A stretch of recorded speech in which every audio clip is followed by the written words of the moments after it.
I'm Abigail. This is Megan, and welcome to another Two Kids interview. We are joined by award-winning author Angela Cervantes. Some of Ms. Cervantes' books include Lead with Your Heart, Lefty Out Loud, Frida and the Secret of the Peacock Ring, and also the novelization of the hit Disney movies Coco and Encanto. and I'm currently reading and loving this book, The Cursed Moon, that hits bookshelves on September 5th. Thank you so much for being with us today. Thank you for having me. I'm so excited to be here. How are your books influenced by your own childhood?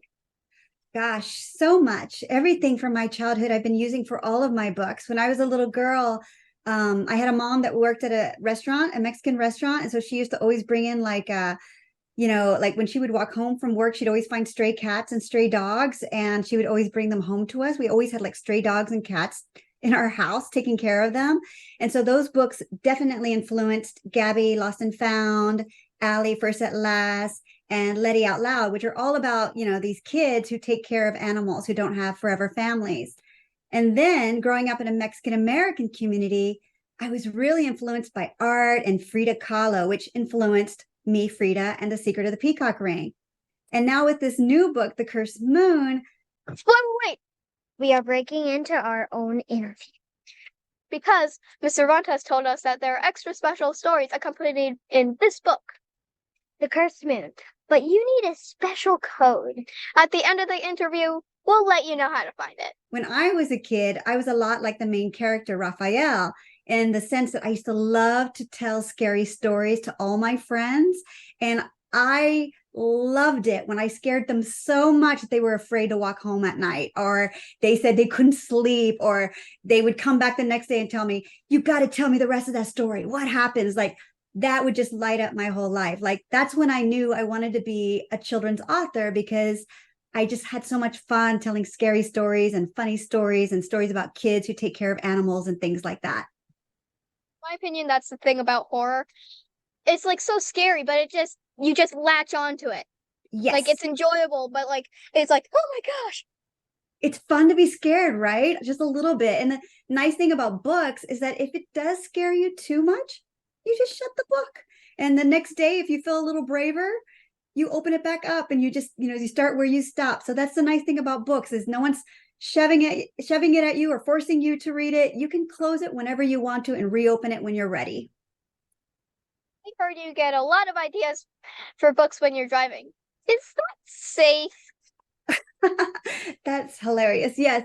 Well, no, it's not safe. But it's not like I stop or I try driving the car and writing down notes. I just try to remember what it was that I was thinking about. It's something about driving. I get so many ideas. I don't know why. I mean, I remember Gabby Lost and Found coming to me when I was driving, and I remember exactly what road I was on when I was driving. And I remember I saw a little girl walking a cat on a leash. And I thought that was the most silliest thing and funniest thing I ever saw, because you always see people with dogs on leash, but I'd never seen a person with a cat on a leash. And I just thought, that is hilarious. She loves that cat so much. And that cat must be really wild, that maybe it wants to take off all the time. And she's figured out, like, I'm going to walk my cat on a leash. And so that kind of inspired Gabby Lost and Found for sure. But I didn't drive and take notes. I did wait till I got home and I wrote it down. There is more representation of different people in books now than there ever has been. Yes. How important is it to you that you are a part of that important trend? Oh, it means the world to me. It really does, because when I was a kid, when I was 9 years old, I remember I loved books and I used to read all the books. And I remember at one point my teacher coming up to me and saying, there's no more books for you. You've read everything in the school and in my classroom. What can I get you next? And I said, could you find a book about a girl like me? Maybe she's, Mexican American too. Maybe she has a last name like mine, or maybe she grew up in the neighborhood I grew up, where we celebrated like Dia de los Muertos, Day of the Dead, and quinceañeras and fiestas. And maybe she's I remember thinking like maybe she could be like a Sherlock Holmes, like a detective or something, or maybe like a space traveler who did time travel, or something exciting and adventurous. And I remember my teacher saying, I'm going to find that book for you. And then when she came back after the weekend, she said, Angela, I can't find that book. There's no books about girls like you. And I remember being really sad, like, well, what's wrong with me? What's wrong with my family and my friends? Why aren't there books about us? We like to travel. We like to save animals. We want to save the world and be detectives too. And she said, Angela, you're going to have to write those books. And that's when that spark to become an author really struck me. And I said, I'm going to write books about kids like me and kids that I know and people in my family. And that's what I did. Coco and Encanto are beloved movies. Is there a lot of pressure when writing the novelizations of these? And is it harder than other movies because they are musicals? Yeah, well, it's different because they are junior novelizations, which means basically Disney hired me and they said, we've got this movie about Dia de los Muertos or Day of the Dead, right? And we've got this movie about this Colombian family who's magical. And so they already have the script pretty much written out. Sometimes they're making changes, sometimes I'm making changes. And then I basically have like a month or 3 months to get that book done. And that is the only tough part about it, is the deadline is so fast. Like when I wrote The Cursed Moon, I finished that book in about 6 months. But the Disney books, I had to finish like, I think Encanto in 1 month. And Coco, I think they gave me 3 months. So it's really fast, but it's also fast because they already kind of know what the storyline is going to be about. I already know who my main characters are going to be and what's going to happen to, whether it's Miguel or whether it's Isabella or Luisa or whatever the characters are. I already know. So that makes it a little easier, but it's still not totally easy. It's still a lot of work to turn like a script into a book. We have interviewed a number of writers who have had their books banned. Ooh. This means in some parts of the country, kids don't have the same access to books that we have. That's right. And some kids have less opportunity to see themselves represented in a book. Can you give us your thoughts on books being challenged and banned? Sure. Thank you for even asking that question. I love to talk about this matter because it's happening more and more. And in fact, I believe the American Library Association said that it had more challenges to books in 2022 and 2023 than they've had, since like the 70s and the 80s. So this is something that's happening more and more. And my first book, Gabby Lost and Found, was actually challenged in Duval County in Florida. And I was never given a reason why it was taken off bookshelves for a whole entire school year. So I was never given a reason. And I was just told they were pulling it off the bookshelves along with a bunch of other fantastic books. And then one day they conducted a review and now it's back on the bookshelves. I still haven't received an answer why that's happening. But, as a writer and as a children's author, I'm cool with parents being involved in kids' book choices. I love it if a parent wants to read a book with their kid and wants to know what their kid is reading. I'm totally cool with that. When I was growing up, my mom used to read the same books that we read. If we were reading Chronicles of Narnia, my mom would read it along with us and ask us what part we were on. And it was really fun.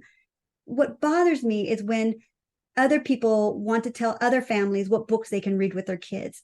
That's what bothers me. And when it gets to the point, like, we don't think this book isn't right for us, so we don't want it to be right for you. So therefore, we're going to take it off the bookshelf. That's not fair. That's not cool. I think kids should have and families should have access to all the books that suit their families and that, make them happy and make them lifelong readers. We agree, definitely. Thank you. What is your process when putting a book together? Do you decide the end before the middle? Or do you put it together in order? That is so interesting that you asked that question because I do write the ending before I write the beginning or even the middle. This is just something, and I'm going to admit something. When I start a book, when I'm reading a book, I always read the last page first. I don't know why. I've done that since I was a kid. I once told that to a big group of librarians at a big librarian association event. And one of the librarians came up to me later and said that she had a lot of students that did that. And it was sort of a security thing, feeling safe with a book, like knowing how it ended before you started it. So I don't know why I've done that, but I write the same way. I always know the ending of a book before I even begin the book. And so, and I think starting a book is always the most difficult. Knowing exactly where in the life of that kid I should begin. Do I start with it when it wakes up in the morning? Should I start it when he's going to school? Should I start it when she meets her new best friend? Or should I, when her and her best friend have a fight at school and they get into a big argument, where should I start that story? And to me, that's always the toughest thing to decide. But so far, I think I've done a good job at it. And the middle is always very difficult too, but I always know the ending. And I think of all my books I've written so far, and I'm at book number 8 right now, I pretty much have stuck to my ending. Like I've never changed the ending the way I envisioned it in the beginning, if that makes sense.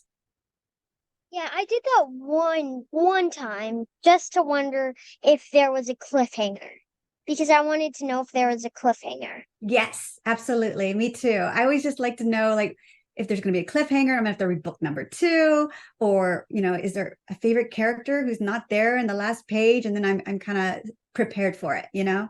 How much do you revise a book after your first draft? Yeah, quite a bit. Gosh, it just depends on the editor, but I always feel like the first draft is never as good as I want it. So it takes almost like another 3 months to revise a book. I have another book right here. I'll show it to you. This is my manuscript. This is a first draft for my next book. That's going to come out, I think, in September 2024. But I submitted this to my editor and he just came back with a bunch of edits. And so it's going to take me probably 3 months to revise this one right here. And this one is going to be like a sci-fi adventure. That's the best way I can describe it. And right now it is about 53,000 words and 206 regular copy size pages. So I'm going to have to chop this down quite a bit too, because that's kind of a big book. So I want to chop that down a little bit. Could you tell us the title of that? Right now, I believe the title is going to be Anomalies 53 Into the Shadows. Ominous. Kind of cool, right? That's an ominous name.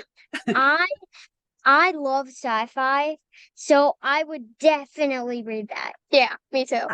Awesome. That makes me very happy. Writing isn't easy, and rejection seems to be a part of most writers' story. That's so Can true. you tell us about that part of your journey?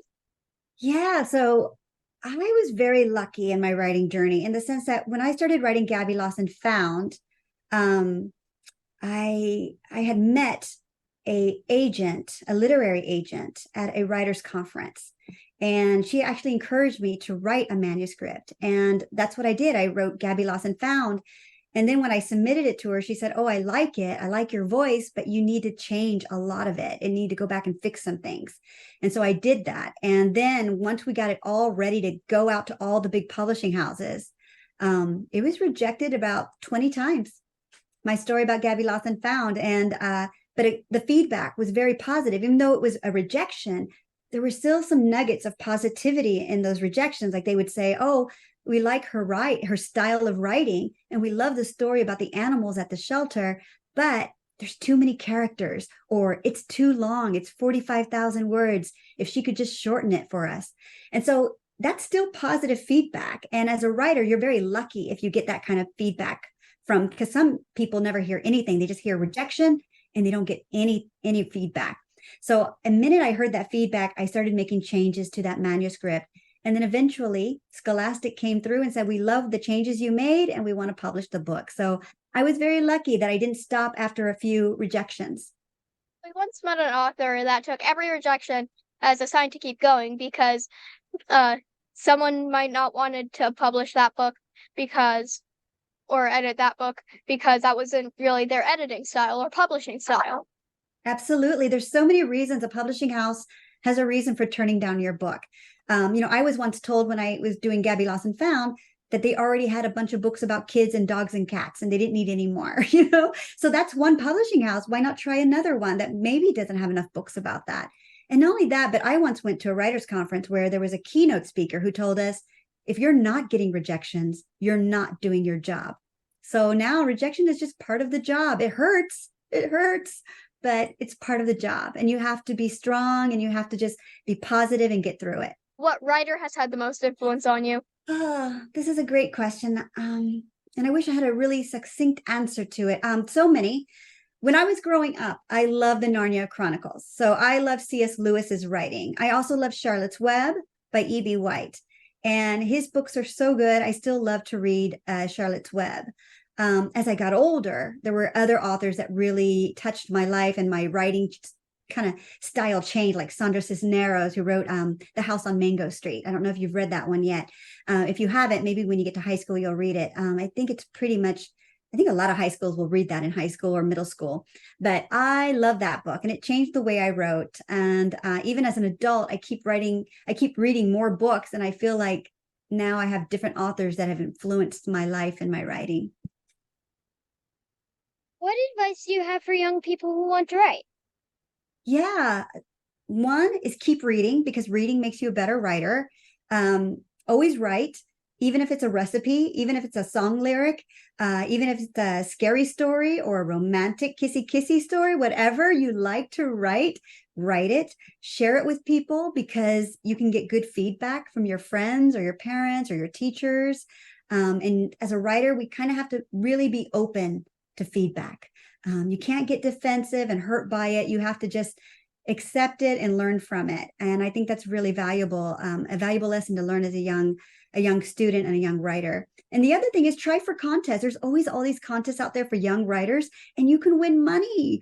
And, that's money that you can use for later on for college, or something you really want, or a new journal, or a trip to a writing retreat or a writing conference. So always try for contests. I used to win a lot of contests when I was in high school, and it earned me money to go to college. So I was very lucky. That's big advice. Do you also have a smaller tip? Something you do in your writing? That maybe a lot of people don't? Yes. A smaller tip that you could do as a writer, I think it really is just practicing your craft every day and going to writing conferences. I go to writing conferences all the time.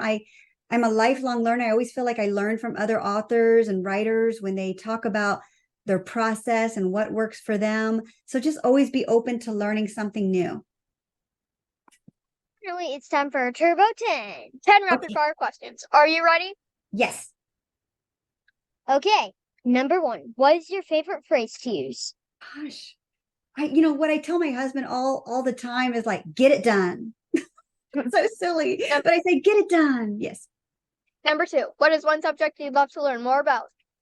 Oh gosh, probably a language. I would really love to learn like some sort of new language. I love languages, maybe Chinese, or maybe, I don't know, Portuguese would be exciting. Number 3, what is your go-to snack food?